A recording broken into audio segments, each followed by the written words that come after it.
Thank you, Madam Speaker. Madam Speaker, I rise to support the three individuals that were vetted by the committee to be members of the National Police Service. And Madam Speaker, as I support this motion before the floor, I want to say that the work of the National Police Service is well cut out. Number one, they deal with recruitment and appointments to the National Police Service. We have always had problems of unfair appointments to the National Police Service. And Madam Speaker, in some regions, we have always had skewed recruitment of people to the National Police Service, and specifically the formula in which the National Police Service uses. One of the roles that this commission has is to develop fairer processes that can be used so that they can address the issue of inequality for people who want to serve in the National Police Service.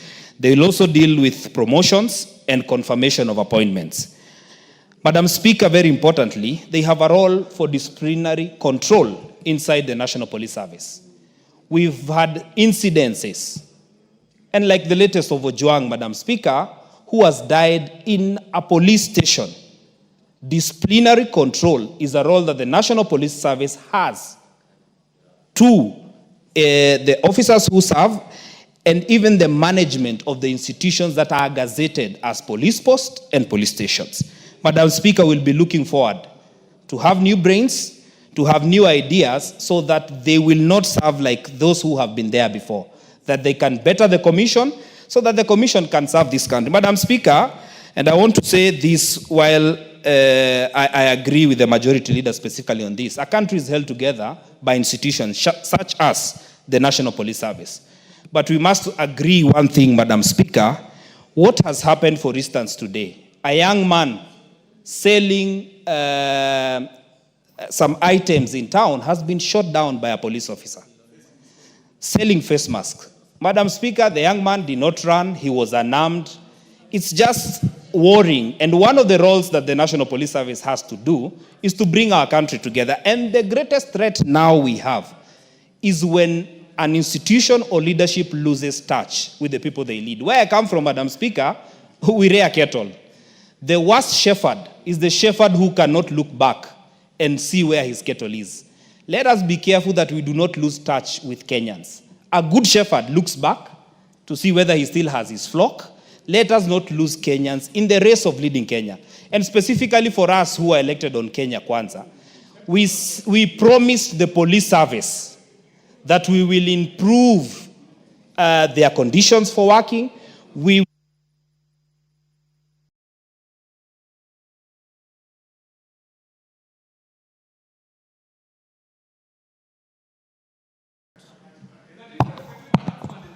So I want to say, Madam Speaker, that as I conclude, the Kenya Kwanza administration promised three things. One, their remunerations, their conditions for working, and their benefits, majority of which have not been met up to date. The current National Police Service, as we approve them, and I agree, they are competent individuals,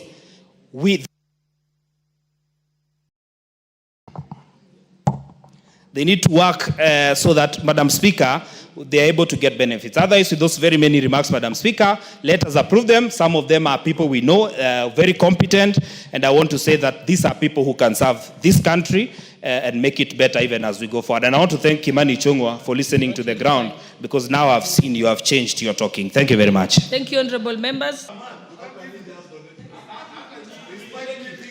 Honorable Millie, please proceed. Thank you, Madam Speaker. You see how they trivialize women issues? Yes. Thank you, Madam Speaker, for giving me this opportunity because I am a lady.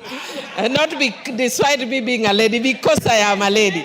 And I want to say that, Madam Speaker, it is actually wonderful that you are sitting as a speaker.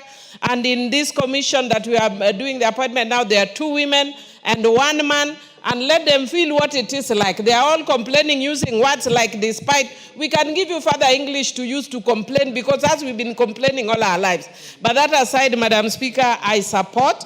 Of course, it would have been, I know the one of them, Honorable, Madam Colette, And I know the issue of her age as a reason, and I wish we had brought in somebody younger, but she still has competence, because we cannot also do away with our people who are older. We will also one day be all 70, Madam Speaker.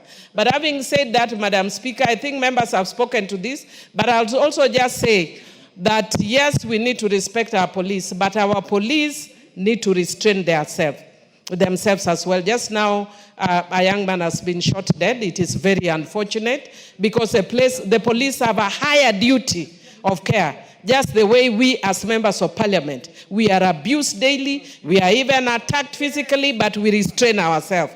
When you are given to him whom much is given, much is expected. So even if the public goes against you, please restrain yourself. I support. Honorable Mayaka. Thank you, Honorable Speaker. Honorable Speaker, I also stand to support these particular nominees. And Honorable Speaker, it is actually very refreshing that this time round we have the 2/3 gender favoring the female gender. It's a very refreshing thing, Honorable Speaker, but we believe.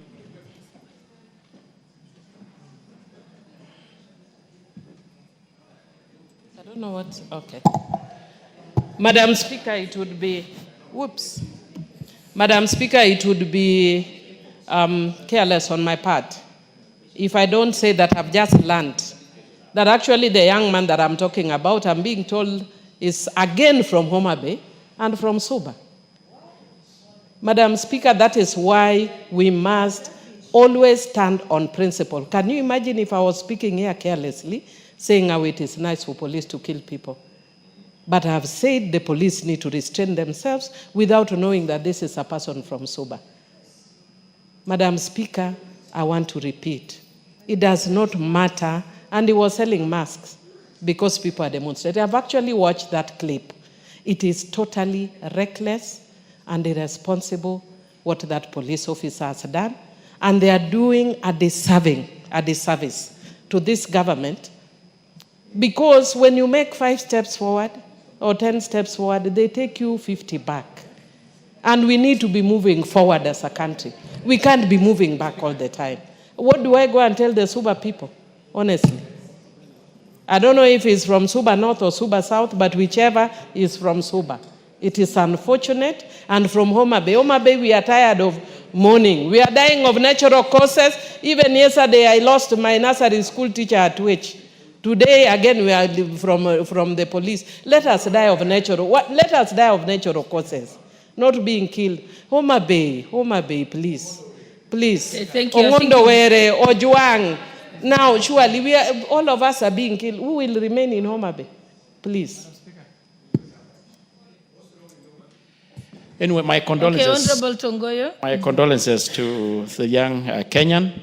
Honorable Speaker, I was just saying that the 3 nominees that we are approving this evening to join the National Police Service, I've got a lot of confidence, and I want to appreciate members, and I know they will bring the most much needed reform in the police service, modernizing the police service, and of course even bring, of course, the issue of ongoing reform in the police service. Their work is cut off. The first assignment is the upcoming National Police Service recruitment, which we want to assure the country that, of course, in the support of this House, is going to be transparent.